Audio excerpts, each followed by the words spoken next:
Hi guys, welcome to another episode of Living Life a Life View. I am your host, Dr. Veronica Garcia, and today is a very special day because I get the honor and the opportunity to interview un compatriota, a person also from the beautiful island of Puerto Rico, Mr. Shaman Rodriguez, o Rodriguez Bermedez. Rodriguez Bermedez. Rodriguez Bermedez. Hola, Shaman, ¿cómo estás? Estamos bien, doctora Verónica. Good, I'm glad to have you here. Tell me, Shaman, where are you in the program? You are in the chiropractic program. Yes. Where are you in the program, and what inspired you to become a chiropractor? That's a funny story, but right now in the program, I'm in quarter 8. But I've always been a firm believer that the profession chooses you. Mm-hmm. And for a while, I think that it was like reaching out to me, and I got exposed to it by a friend of mine in undergrad. Her name's Monica Guido. And she's studying right now, if I'm not mistaken, in Palmer, in Florida. But yeah, she was always like putting that like in my mind, like, hey, you should check chiropractic out. Mm-hmm. Until I listened to her eventually and like digged in and got in love with it and just came to life in the leadership weekend in 2021, July 2021. I was grateful to be here. I did not know if I was gonna get accepted, but I did, and I just felt blessed, and like it was always like we're receiving arms. So yeah, that was the reason as to why I decided to come here or start the program here. That's beautiful. And tell me, so you did not grow up in chiropractic, sounds like. No. Tell me not about that first chiropractic experience. So when I came to the leadership weekend, I hadn't gotten adjusted yet. And I remember that we had a dynamic, and one of the people in the group said, so you want to be a chiropractor, but you've never been adjusted. I was like, damn. Yeah, that's right. And I decided to change that. So when I got back home, I was in my undergrad town, and I saw a doctor that had a clinic there, and I went to get chiropractic care from him. So yeah, like I went to like maybe visits for 3-4 months, and I saw the changes that I made in my body. And I was like, okay, so this is potent. But one of the reasons was that every time that I was exposed to people in the chiropractic profession, I don't want to say their aura, but their personality and their willingness to like provide information or just share with you things that are positive, it's what blew my mind at first, because it was something that I wasn't exposed to. But yeah, like it was Life Leadership Weekend. Someone told me that, and I was like, I have to change that. Yeah, that's beautiful. Yeah. I love that you just said that when you get exposed to, or before you used to get exposed to chiropractors, and there's this differentness of like wanting to educate and wanting to like connect with the people. Because one thing that I've always like thought about and said is the doctorate degree just gives you letters after your name. Anybody can do that, but not everybody can become a teacher, a doctor, a provider, a chiropractor. So it's beautiful that you started seeing, and then you got exposed to the people that chose to become that. And I see you now moving and thriving throughout the university only in 8th quarter, which means that you've been here for 2 years. Yeah. And you've already shaken up so much in the institution in a beautiful way. So tell me a little bit about what are the clubs and organizations that you're involved with in the university? Okay. So right now I'm the vice president of Hispanic Chiropractic Club. Also, I've been going to KTC since before I started the program. Wow. I went to the last meeting that they had the quarter prior to me starting. Wow. My roommate at that time, Jose, was the one that introduced me to it. So I've been like on and off with the club, but it was a great and beautiful experience. And I have 2 other clubs that meet outside, like it's Quito Boris and Sabroso, Spanish-speaking clubs that helped a lot, like to get exposed to the information, get more comfortable with it. But yeah, HCC in school. I'm part of the chiropractic fraternity as well, Delta Sigma Chi. Big shout out to my boys. But yeah, it's like I've just been invested in it since the beginning, and it just provided me more opportunities to grow. And recently I had the chance to like reflect on it a little bit. I said, obviously I have a lot of work to do, but it was like, dang, I've gotten like pretty far. Like I've invested a lot.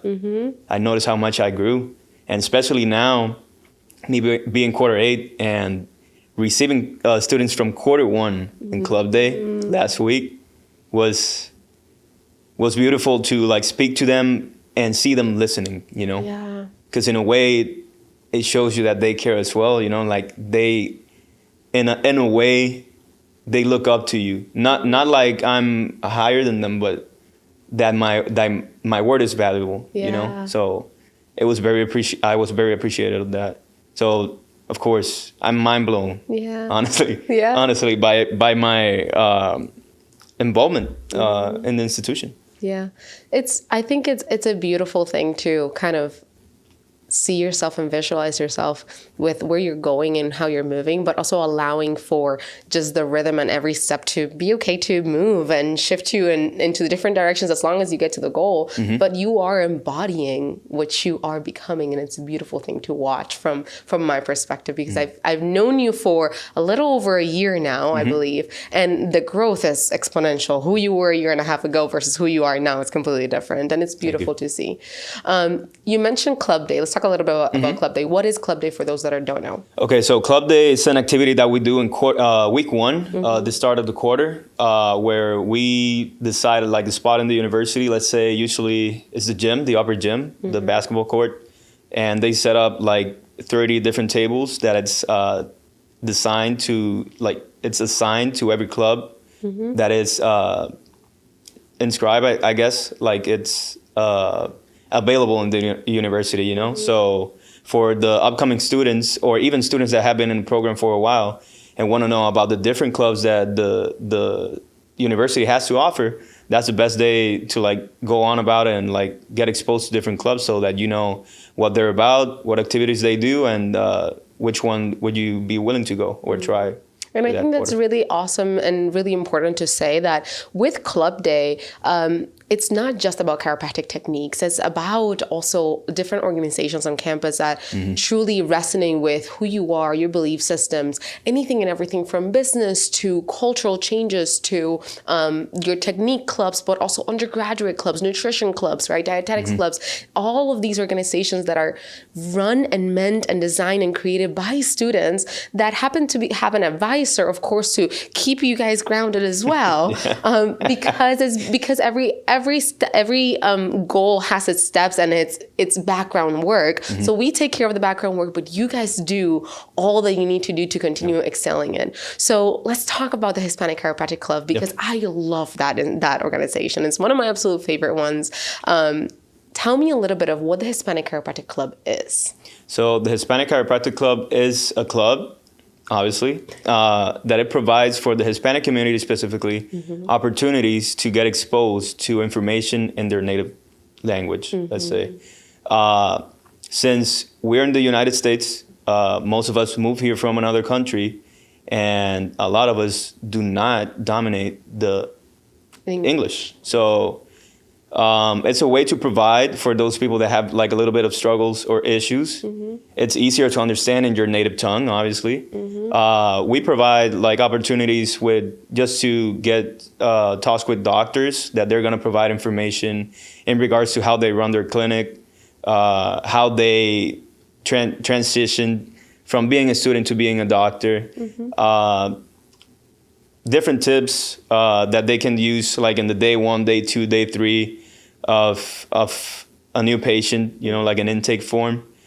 And also like we expose like leaders of the Hispanic community in school. So for example, they say, big shout out to Thompson Club as well. In Thompson Club, we have a leader right now, Alondra, and Gonstead, we have Nathaniel. I think that there's someone else upcoming there, but he's in the works. But yeah, in different clubs, we have different leaders, and we just make an activity in order to make everybody aware where they are. So they know where to go in order to have a deeper understanding or a better understanding of the technique, because sometimes it can get confusing.